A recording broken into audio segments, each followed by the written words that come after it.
What's up, everyone? Welcome back to the channel.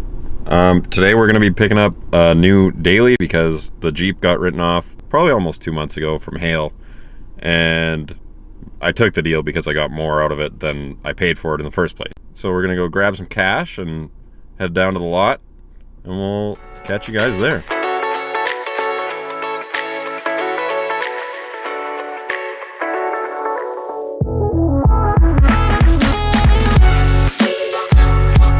That's a lot of money. Well, not really. 8,000 doesn't get you very far.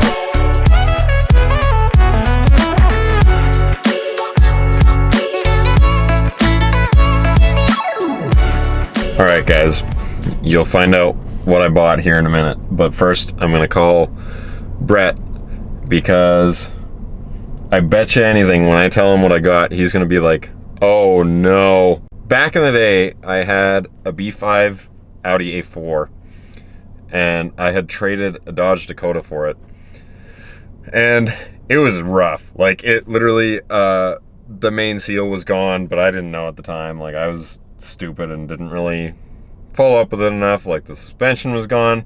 Everything about that car was shit.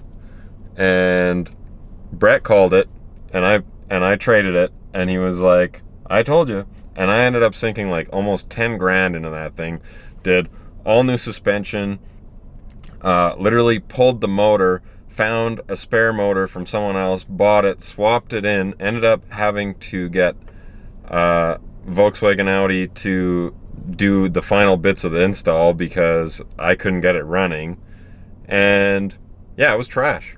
So I'm gonna call him, and we'll see what he has to say about what I bought.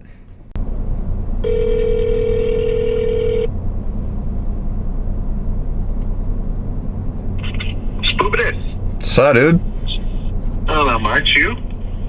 Oh, just chilling in my new ride. Nice. What'd you get? A Mercedes GLK. Really? Yeah. How did you end up with that?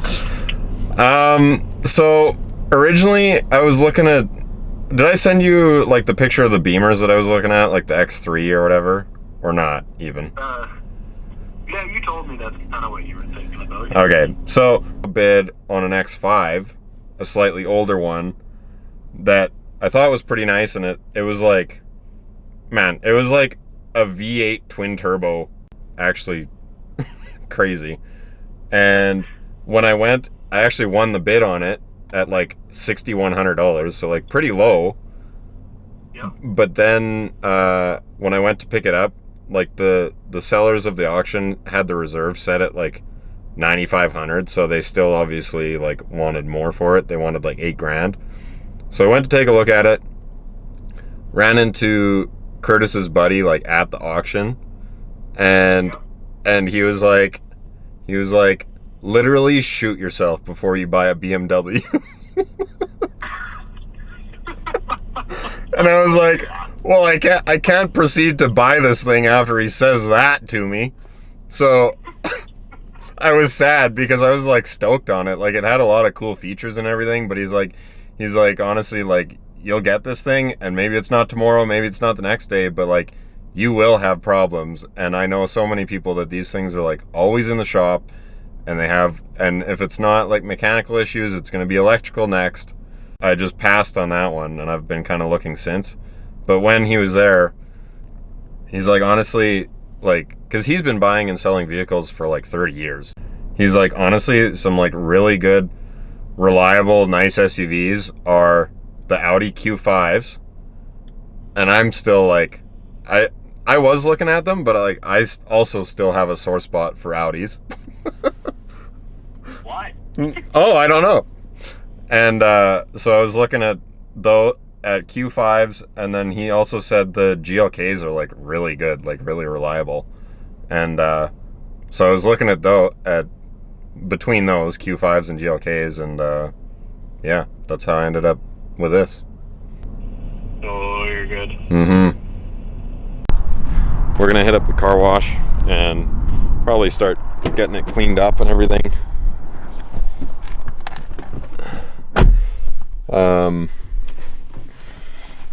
just give it a good wash and then start kind of polishing it up and everything.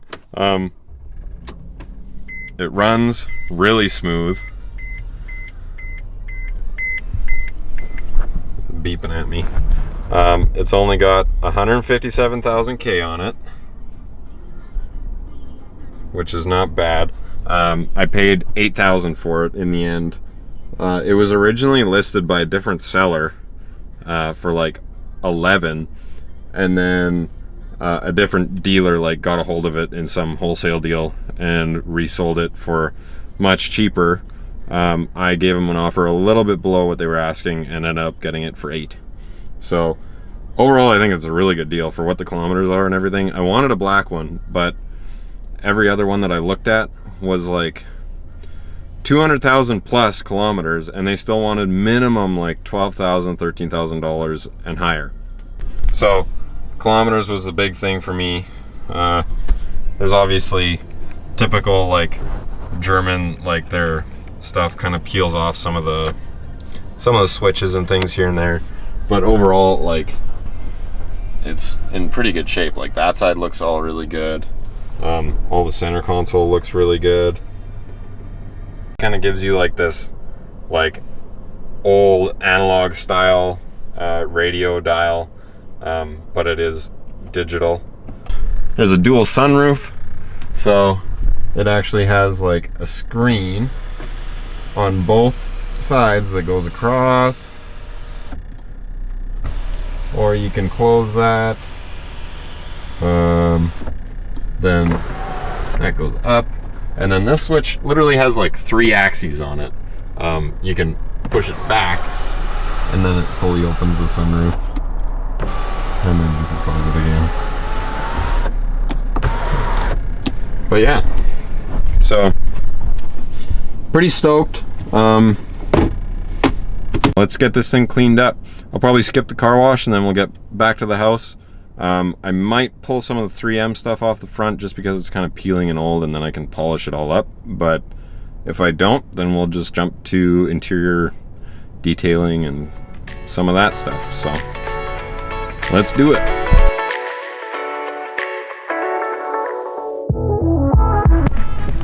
I've also just realized it's got an economy or sport mode. It has a little E and S, I'm pretty sure that's what that stands for. And it changes it on the dash when I swap it. So, if we put it in sport mode, it's just got a 3.5 liter V6 in this thing.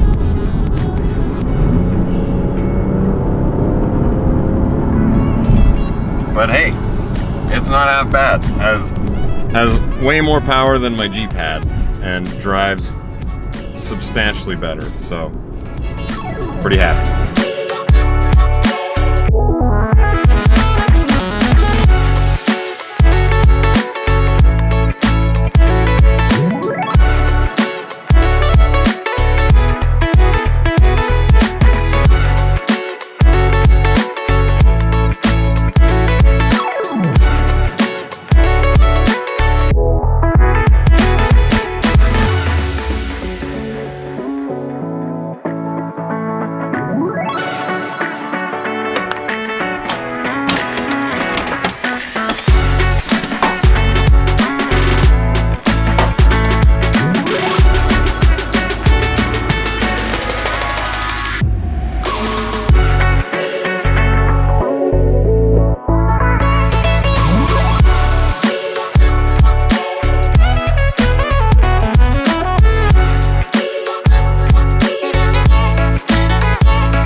I've been feeling kind of stupid because I have no idea how to adjust these headrests because there's no like manual release. But what I just figured out is that I'm pretty sure they're electric and they're controlled with this button on the door. That is insane. That is wild. Really puts it into perspective how broke I am. Rich people really be living out here with electric headrests? What the heck?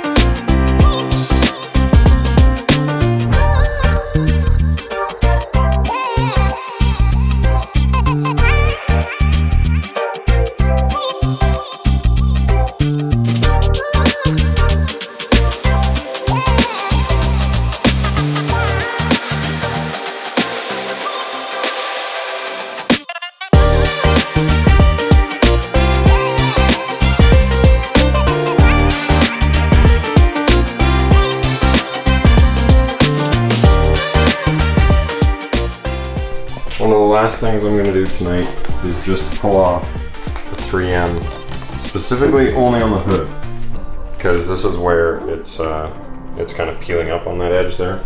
It just looks kind of shitty. The whole front end is actually 3M, which is great because I mean it really protects like the bumper and everything. Even like the headlights and stuff are 3M. I'll probably leave that all on there, and I'll only remove the stuff from the hood for now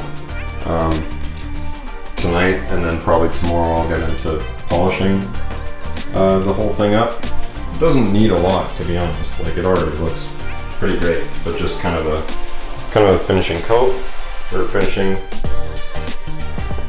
pass. And yeah, I'll leave all the other 3M, but we'll pull this off tonight